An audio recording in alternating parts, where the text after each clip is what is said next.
Ladies and gentlemen, Magnus Carlsen has returned, and today he put on an absolute rampage.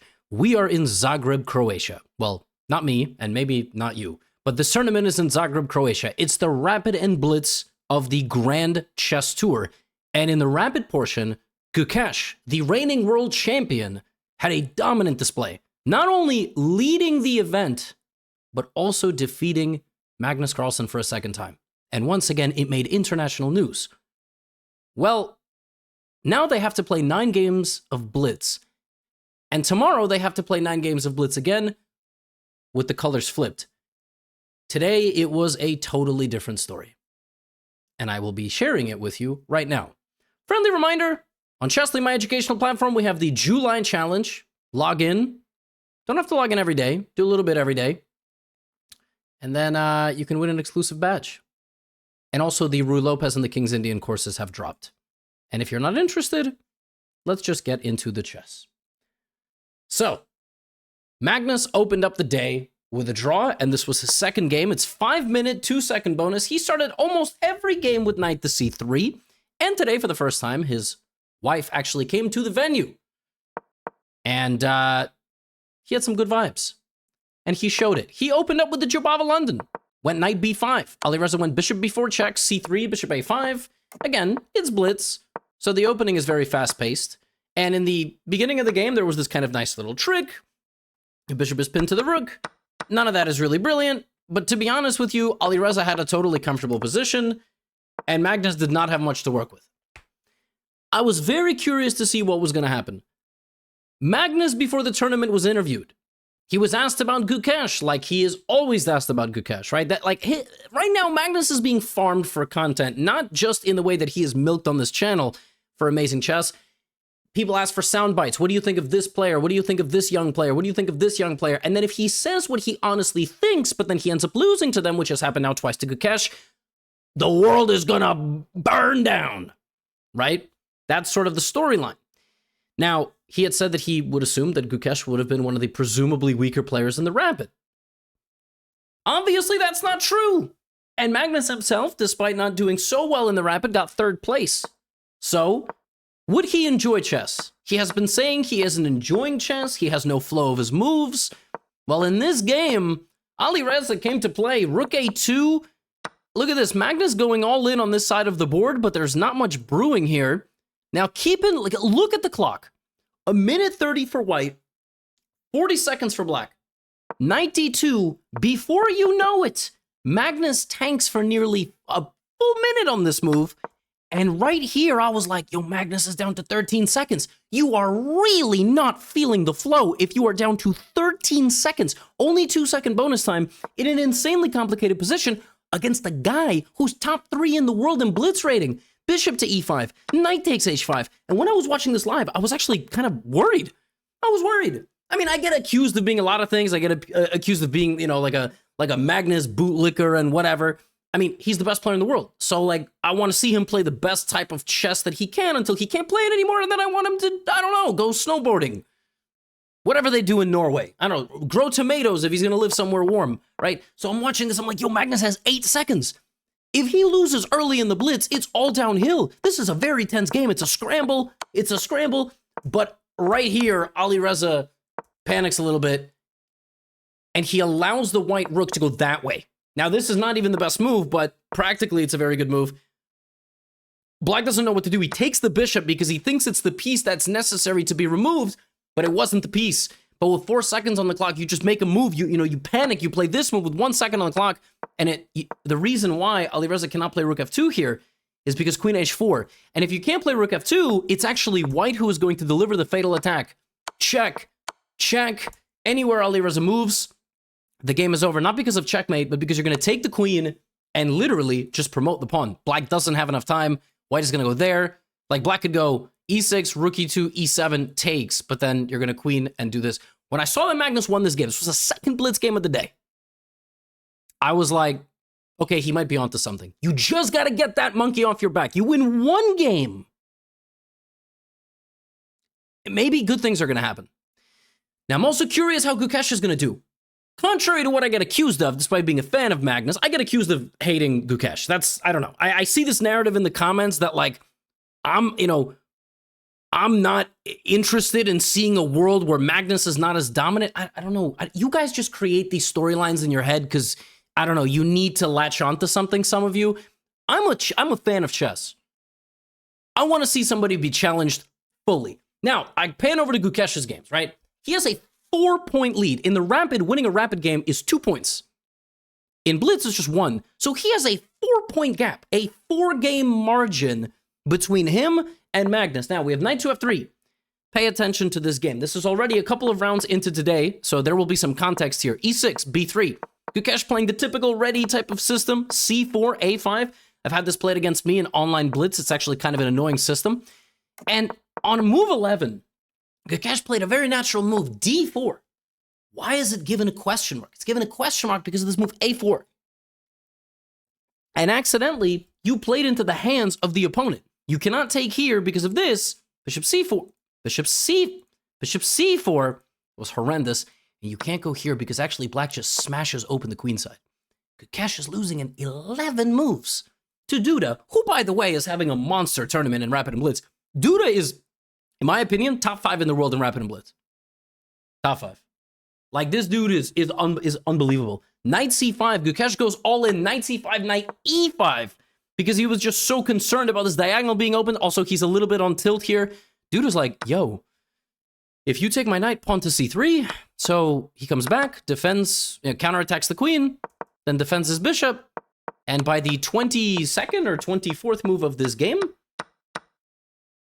Duda is just completely winning. And Gukesh right here just resigns. Now, this was a very fast recap of this game. Gukesh did not have a great start.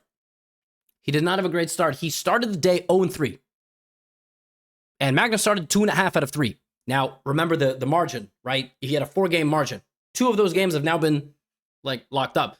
In the 4th round, they met. This is a very nervy matchup. Magnus might not have the nerves because he's one of the best players in the world. Gukesh might not have the nerves because he's one of the best players in the world. Magnus is the best player in the world. Even if he lost twice to Gukesh, all right? Like, even for the most diehard fan, you got a track record of 15 years. If Magnus loses this game, he would have been swept by Gukesh. Can Gukesh win his first game of the day and sweep Magnus in 3 straight games of Classical, Rapid, and Blitz? I don't know the last time anybody has done that. The last 3 meetings, Classical, Rapid, Blitz, sweep Magnus. This is going to absolutely blow up the headline to a whole nother proportion. e4, e5, knight f3, knight c6. Gukesh, the typical, he was meditating, he was zen. Bishop b5, knight f6. All right. d3, Magnus rejects the Berlin, bishop c5. And now Magnus plays knight c3. This is not a common move. If you look at the opening database, knight c3 is like, 2% of the games, if even, okay? He goes here, he takes, and he offers a bishop trade to his young opponent, and then when his young opponent declines the bishop trade, he goes bishop g5. Magnus Carlsen called it old man chess. No tactics. There's going to be nothing tactical in the position. We're going to play positionally. I'm going to play bishop g4 and take. That might not even be the best move, by the way. Maybe black should keep the bishop pair, because ultimately the point of the opening is black gets a bishop pair. I think part of why Gukesh did this is because he was like, well, I'm just uber solid. Uber solid. I have, no obvious weaknesses. Now, there is one major weakness in the black position. One. f5. Now, you could also argue, this pawn is kind of weak with this knight here. That's not really. It's f5. And the dynamic is going to be knight versus bishop. In fact, Magnus here gives away the bishop for the knight because he just wants a game of knight versus bishop. This is like chess. If you ever looked at a chess game from the 1930s, this is what they looked like. Capablanca would trade down all his pieces. He would have a knight versus bishop. By the end of the game, the knight would be there, the pawns would be attacking, and Capablanca would just win the game. He would beat absolutely everybody he played. There's an argument that he's one of the greatest players of all time, by the way. He might be top 5, if you just take it by generation. Because nowadays, But, yeah, that would, that would make sense. Okay, Magnus plays g3, h4. This is a very common type of setup, especially in some openings like the Sveshnikov Sicilian, where you have a bishop, it wants to come out, you don't let it come out. Gukesh repositions the bishop to c5. Magnus plays king g2, knight e2. You can't take here because we have rook b1, And now g4, Magnus wants to put the knight on the f5 square. I was watching this and I was like, there's not enough here to beat the reigning world champ. I mean, Magnus has 2.5 out of 3. One time at this tournament, Magnus won all 9 games. Imagine showing up, you have 9 opponents, you beat every single one of them. Magnus did that. He has 2.5 out of 3. Well, I mean, you're expecting 8.5 out of 9. You see Gukesh 0-3.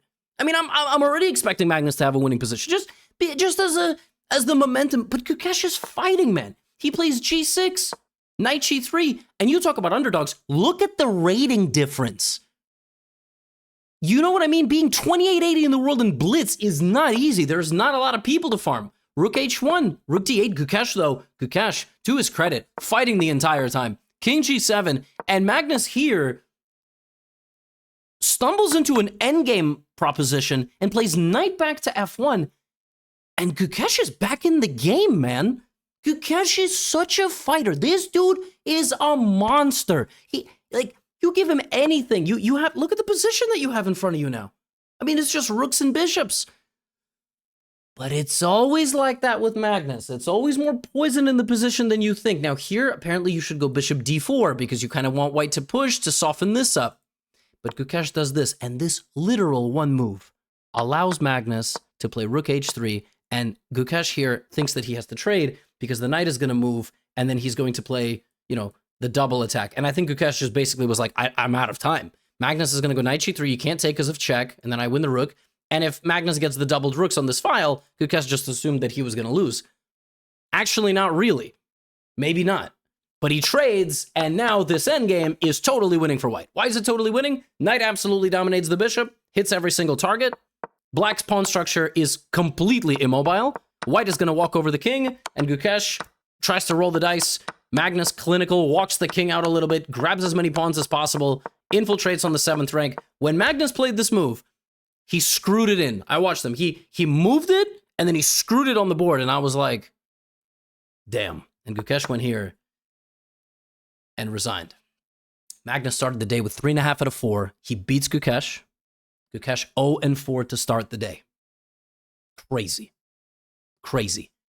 I think we can safely say, I mean, I was so curious to see if Gukesh was going to dominate the blitz, because if this man showed up and dominated the blitz and the rapid, I would have been like, this dude might be the 1B in the world right now. That's crazy. 1A is Magnus, not you. But not yet. It's not his time yet. He just needs to finish the event strong.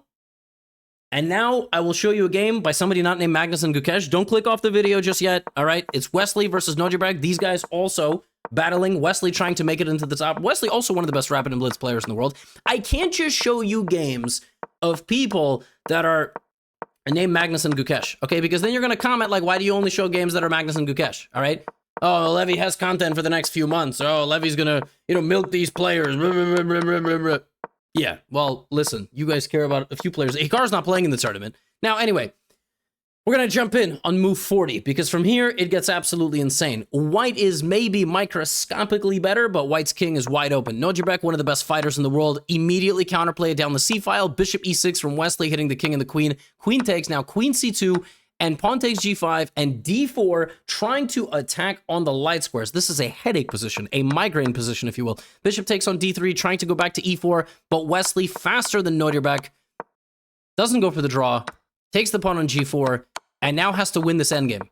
King e3 apparently was the wrong way to do it, and now he has to re-win the game, but he does, because Nojibrak tries to go backwards. This nice move, h5, you can't take because your bishop is hanging. Rook b7, rook b5, bishop b4. He's looking for a trade. He's looking for a trade. What is he going to do with his h-pawn? Is he going to take it? And he does take it. You can't take with the bishop because rook f6 check. And in this position, Nojibrak resigns because there is simply no more moves. Literally, there's like not a move. I mean, you got rook b8 coming, bishop c5, pinning, putting pressure here. Wesley had a great day. Wesley defeated Nojibrak. And Wesley defeated several other players. Duda, by the way, I showed you Duda earlier. He beat Gukesh, and he also had a great day. He won a bunch of games. I'm not sure he lost, by the way. He lost 2 games. 2 games, and he won like 5, if not more. Now, after this, Gukesh, I'm not just going to show games Gukesh is losing. That's not, if somebody has a bad day at the office, whoever it is, all right? Even if Magnus loses like every single game, You know, I wouldn't highlight every single one of them. Now, Fabi having an up and down day. Gukesh, by the way, still fantastic opening preparation. Just time management, decision making in the middle game. Not as easy in 5 minutes as it is in 25 minutes. Knight takes, pawn takes, bishop g7, queen f7, c6. He had a great position against Fabiano, but it's blitz. And what has been happening is that Gukesh ultimately gets to a situation he might not make the best decision, and then suddenly the advantage grows. But he's a fighter. He's going to come right back the second his opponent makes an inaccuracy. He's going to be right back and fighting. G4 counterplay on the king side. Knight to G3. Also, I think Gukesh, hot take, I think Gukesh has a lot of confidence against Fabiano. Because they've played at the Olympia. They've played at many high-stakes events before. I think they kind of, you know, they kind of have this nice thing going where it's a good rivalry, honestly. Back and forth. Rook d6, takes, both guys under 2 minutes. Gukesh takes the bishop. Rook takes a1. Fabiano is going to slowly try to rebuild an advantage here because his dark squares are good and his pawn on d6 is looking mighty juicy. Queen c3, queen g7, rook c1, knight f7. Don't go anywhere. We got a Magnus game after this. Now Gukesh really under pressure. Pawn is 1 square away from queening, but he's managed his clock a lot better than Fabiano. And even the best player in the world, not Fabi, I'm just saying, in general, will panic when there's low time. We have seen it with Magnus. Bishop c6. It's a very tense game. Gukesh wins the pawn, but Fabi is still kicking. Pawn takes, pawn takes, pawn takes. Gukesh down to 49 seconds, but Fabi has 16, which is way less. Pawn takes. And now Fabi's going to get another chance as Gukesh blunders king f7. Rook takes b6 is winning. I don't know why Fabi didn't like this move. I mean, he had 5 seconds on the clock. He goes here. He's looking for a kingside infiltration, but Gukesh runs the king into the middle of the board. Fabi gets maybe one more chance right here to take the pawn on b6. He again doesn't do it for reasons I can't really explain. Now Gukesh is offering a trade, and suddenly, queen to g7. Fabi misses this. This is just lights out. Gukesh got one chance in this game, and this is a haymaker. Haymaker. King f1, rook h1. You're going to lose the queen. That's exactly what happens. Fabi keeps the game going, I think, for a few more moves to just kind of get the tilt off. You never know who's going to blunder, but now knight d3 is a check, and you're going to lose. And Gukesh won. It took, I think, 7 rounds. 7 rounds, he gets a big win. He was under pressure. He's been under pressure, but he managed this clock better than Fabiano, and he does get his big win. You got to get on the board. As a man who has lost many games in a tournament before, I am telling you, I'm not the world champion, but just as somebody, you know, I'm 29, you know, I got some life experience. You got to win one. You feel mad nice when you win one game because after that, it's going to be, hopefully it's going to be a lot more. Now, one more person I'm going to spotlight is Pragg. I'm going to spotlight him in back-to-back games. First, I'm going to spotlight him against Magnus Carlsen, and then I'm going to spotlight him against Gukesh. Pragg versus Magnus. He opened up with a Nimso Larsen that's also coming to Chesley, by the way, in case you haven't tried it out. G6, the next thing coming to Chesley, not that you asked, are leaderboards, public profile pages. You will be able to see how you stack up. You'll be able to see what the strongest students on the website are doing. We're hoping to build a Hall of Fame where we actually highlight your games. If you ever play a game and you win and you use one of my courses, we will spotlight that. I'm very much looking forward to that. D4, simple chess early on.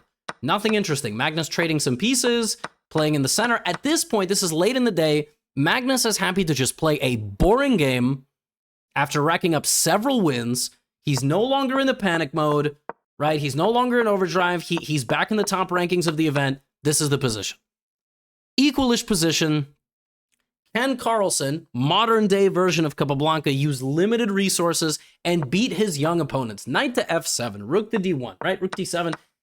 Magnus, keeping a pair of rooks on the board, there is really not a whole lot here. I mean, there are not a lot of pieces. He's trying to advance. He secures control over some squares. The pawn on a2 is not feeling so great.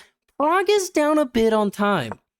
And Magnus, you know, he needs to strike at the right moment. He can't just start trading all the pieces. That makes White's play easier. C5. He strikes at the moment. Pragg has 7 seconds on the clock. You know who else is a monster and a fighter all the way to the very bitter end? Pragg. He is such a tenacious player. Knight to b4, king e6. He's playing, he's at 5 seconds on the clock for a minute, and suddenly, Pragg is winning. He's winning. And Magnus only has 5 seconds on the clock. Pragg strikes back from like 10 seconds to a minute 30 under pressure. Rook h1. Pragg just has to bring his king up. And his advantage balloons to +2. Knight c2, knight e3. This is not an easy position, though, because he's kind of scared. He's worried he's going to blunder something. He plays rook a7. Magnus goes here. Knight c6. I mean, rook e7 is a threat. You're about to win a rook. King f6. Pragg rook a6, but he blunders b4. He blunders b4. Had he gone knight e5 and then maybe consolidated, he would have had a good position. b4, suddenly rook b6. Uh-oh, uh-oh, uh-oh, uh-oh. And it's a scramble, and rook d1 check, rook e1 check, and Magnus goes a2. And even though the knight is defended, right? This is the problem. The knight no longer guards the bishop, and now Magnus is up material. Part of being a very, very good blitz player is winning the clutch ones. You got to win the scrambles. Magnus winning the scramble against Alireza. Magnus winning a scramble against Pragg. Magnus is not yet old and should retire. Not yet. Not yet. He's still winning the scrambles. And if you can still win the scrambles, you can still play. But Pragg also had a very good day. And this is the last round of the tournament. At this point, Magnus has made a couple of draws. This is Gukesh, Pragg, two of the most powerful players. I also saw a headline today, Arjun Erigaisi was not invited to future tournaments. I saw this on Twitter, so I don't know how 100% accurate it is. Apparently, Erigaisi is not going to be playing in the Grand Chess Tour this year because they only have a limited amount of invitations. Again, if that's true, that's crazy because he's the highest rated player in India. I mean, 1 point behind Pragg or something. I mean, these guys should all be playing. It would be a shame if 3 top players cannibalized each other's opportunities. That would suck, Now, speaking of this, back to the game. All right? Chill, boring. Pragg has back-to-back games that are like relaxed, easygoing, b5, okay. Gukesh is going to take with the knight, obviously. Oh, he's going to take with the pawn and maybe open up the b file. Now the c pawn's a little bit tender. Knight b6, okay. Rook d4. Pragg is going to just put a little bit of pressure here. Gukesh plays h4. You got to go for something. As we can see, if you're going to play somebody here, it's kind of nice to play black. You have a very clear and straightforward plan, right? White should probably play queen d3. Gukesh goes knight g4. He goes all in. He's like, knight g4, man. Take my pawn. I got knight h6 ideas. But there's a nice little counter punch here. It's this move h5, and Pragg finds it. And this is a problem.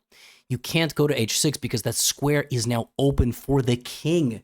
That's really problematic. Now, if you actually went knight h6 here, you can't do this. But king g7 is also a problem.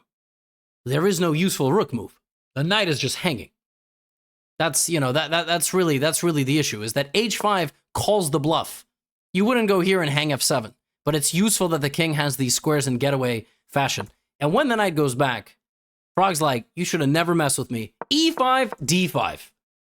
h5, e5, d5.